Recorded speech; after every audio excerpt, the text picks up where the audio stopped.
Bismillahirrahmanirrahim. Assalamualaikum warahmatullahi wabarakatuh. Selamat sore, salam sejahtera bagi kita semuanya. Om Swastiastu, Namo Buddhaya, salam kebajikan. Yang saya hormati Ketua MPR RI, beserta para pimpinan lembaga-lembaga tinggi negara. Yang saya hormati para menteri dan wakil menteri Kabinet Indonesia Maju, Panglima TNI, Kapolri, Duta Besar negara-negara sahabat, Gubernur DKI Jakarta, yang saya hormati Ketua Dewan Pers, Ibu Nini Rahayu, beserta seluruh jajaran pengurus Dewan Pers, yang saya hormati Ketua PBI Pusat, Bapak Henry C.H. Bangun, beserta seluruh jajaran pengurus, seluruh tokoh pers yang hadir, rekan-rekan wartawan, Bapak Ibu hadirin undangan yang berbahagia.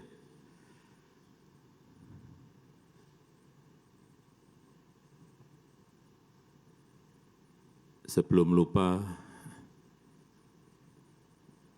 yang pertama saya ingin menjawab keluhan Pak Hendri tadi mengenai gedung pers Pancasila yang ada di kota Yogyakarta.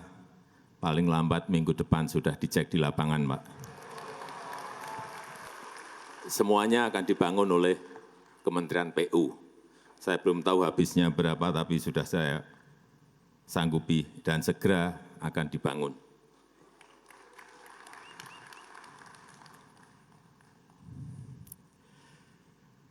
Pertama-tama, atas nama rakyat, atas nama pemerintah, saya menyampaikan selamat Hari Pers Nasional 2024, dan saya juga mengucapkan terima kasih kepada seluruh insan pers yang secara konsisten menemani masyarakat dalam kehidupan berdemokrasi. Saya juga berterima kasih kepada pers yang turut mengawal pemilihan umum 2024 yang baru saja kita jalani. Saya juga sering dikritik tajam. Ada gambar wajah saya yang unik-unik, yang aneh-aneh di sampul media, di sampul majalah, di media sosial, dan ramai sekali, aneh-aneh, tapi tidak apa-apa, tidak ada masalah buat saya. Tapi cucu saya ada yang komplain. Mbah, manggil saya kan Mbah, Mbah, wajah Mbah kok jadi digambar jelek banget. Ya, itulah. Ini bagian dari penghormatan saya atas kebebasan pers, kebebasan berekspresi, dan kebebasan berpendapat.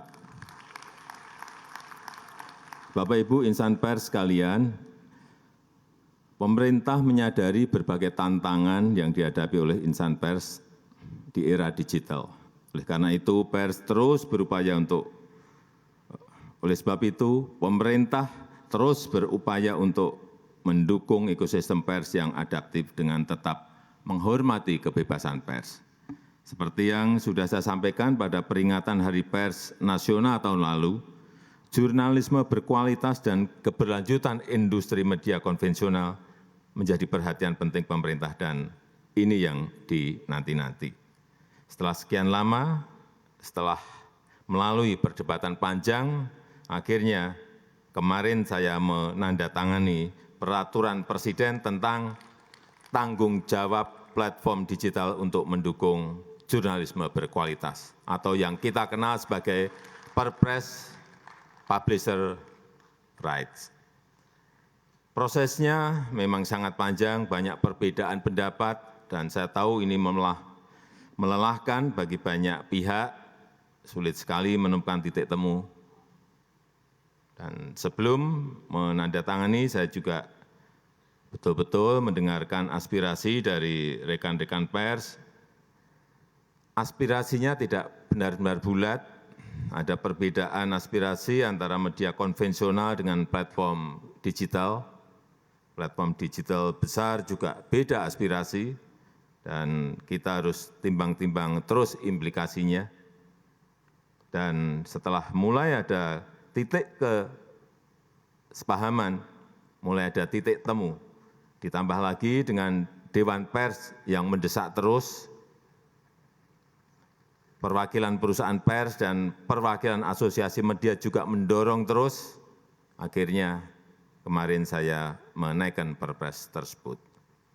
Bapak Ibu yang saya hormati, perlu saya ingatkan tentang semangat awal dari Perpres ini. Kita ingin jurnalisme berkualitas, jurnalisme yang jauh dari konten-konten negatif, jurnalisme yang mengedukasi untuk kemajuan Indonesia. Kita juga ingin memastikan keberlanjutan industri media nasional. Kita ingin kerjasama yang lebih adil antara perusahaan pers dan platform digital. Kita ingin memberikan kerangka umum yang jelas bagi kerjasama perusahaan pers dan platform digital.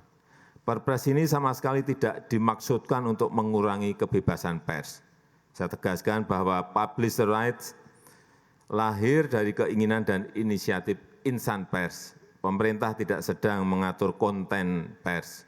Pemerintah mengatur hubungan bisnis antara perusahaan pers dan platform digital dengan semangat untuk meningkatkan jurnalisme yang berkualitas. Kemudian perlu saya ingatkan juga tentang implementasi Perpres ini. Kita masih harus mengantisipasi risiko-risiko yang mungkin terjadi, terutama selama masa transisi implementasi Perpres ini. Baik itu perihal respon dari platform digital dan respon dari masyarakat pengguna layanan. Terhadap perusahaan pers yang saya tahu sedang menghadapi masa-masa sulit di era platform digital ini, pemerintah juga tidak tinggal diam, pemerintah akan terus mencari solusi dan juga kebijakan afirmatif untuk perusahaan pers di dalam negeri.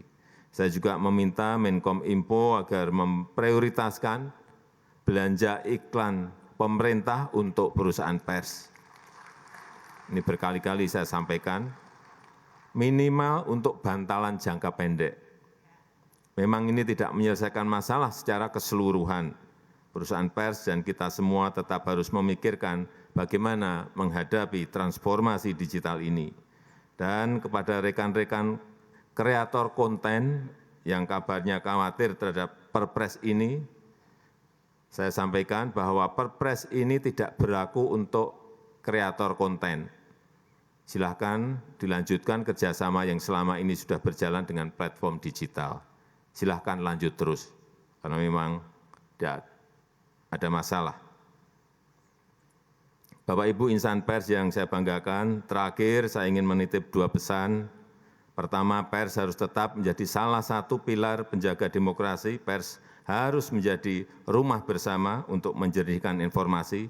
Beritakanlah fakta-fakta apa adanya, tapi bukan mengada-ada, bukan asumsi-asumsi, bukan seolah-olah ada. Yang kedua, saya sangat berharap perusahaan pers dapat memikirkan langkah-langkah konkret dan strategis, terus melakukan inovasi agar adaptif dalam merespon perubahan zaman, mampu berdiri tegak secara mandiri di tengah gempuran persaingan global. Saya rasa itu yang ingin saya sampaikan dalam kesempatan yang baik ini. Terima kasih. Wassalamualaikum warahmatullahi wabarakatuh.